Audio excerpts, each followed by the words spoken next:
No problem. Once again, if you have a question, please use the raised hand button. And back to Andrew Jones.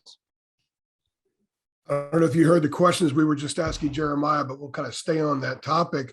Have you been a little bit anxious about the possibility of the game not being played, given what's happened around the country the last week or so, especially yesterday in San Diego?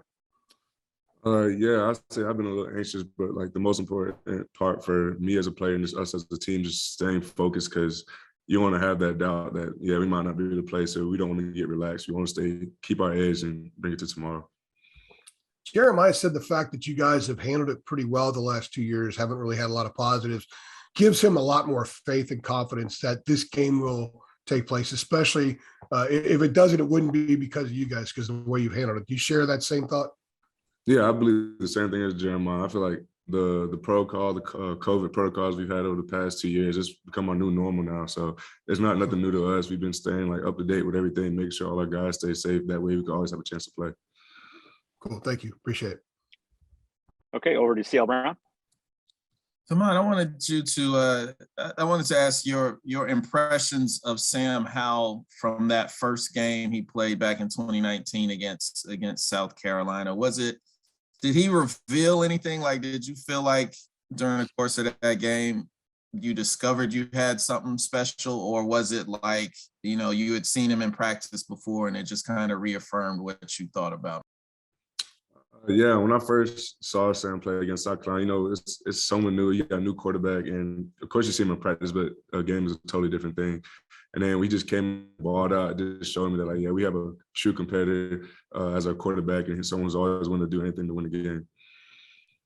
Are you at all surprised that, especially after that injury from the Pitt game, that he decided to stick it out and play these last 2 games?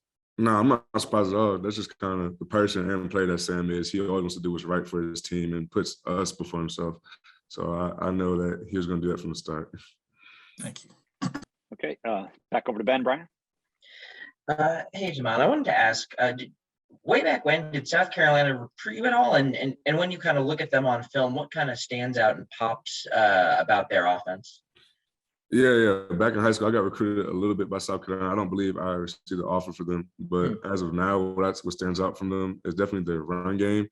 They have a strong run game. They use 12 personnel, a lot of keeping 2 tight ends, keep bigger bodies in just to create edges to their offense and overwhelm the defense. Also, what's important about their offense is like the delayed routes in their passing game, starting off with just check releases with the running backs, or the delayed blocking from tight ends, then releasing that turns out to be big plays for them.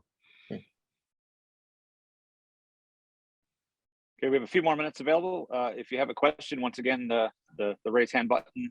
And Ross Martin, go ahead. Hey, Tomon, has it kind of registered that your last game is tomorrow? Any emotions going through your mind in regards to that? Yeah, definitely, because last bowl game, I thought that was my last game, but this time it's like for real my last game. So everything's starting to settle in a bit. And I think it's just pretty cool that like my time here with Mac Brown started off with playing South Carolina, and now it's ending with South Carolina. So hopefully we get the same result. I know the boys think we're going to get the same result and end up on a good note.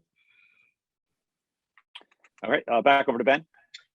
Hey, Tomon, I wanted to ask how have you kind of adapted to and settled into this Jay Bateman defense across 3 years, and what does that defense kind of allow you guys to do schematically?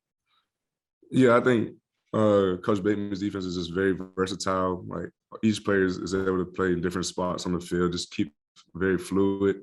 I think it gives each and every one of us an opportunity to make plays on the field, like all over the place. And just knowing that our job is to help the person next to us. So whatever we do, it helps the man next to us, help them make plays, it helps ourselves make plays.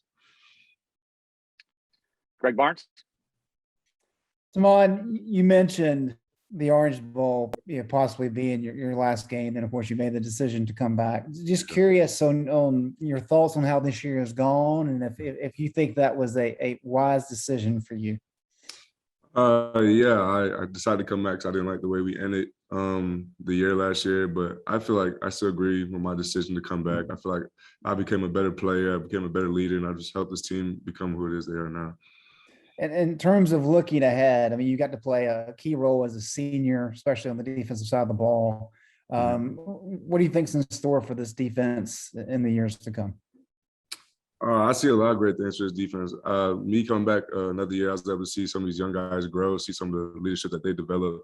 And I feel like it's going to be left. I can pass the baton to some of these young boys. They're going to do the right thing, keep pushing this team forward. Right. Thank you.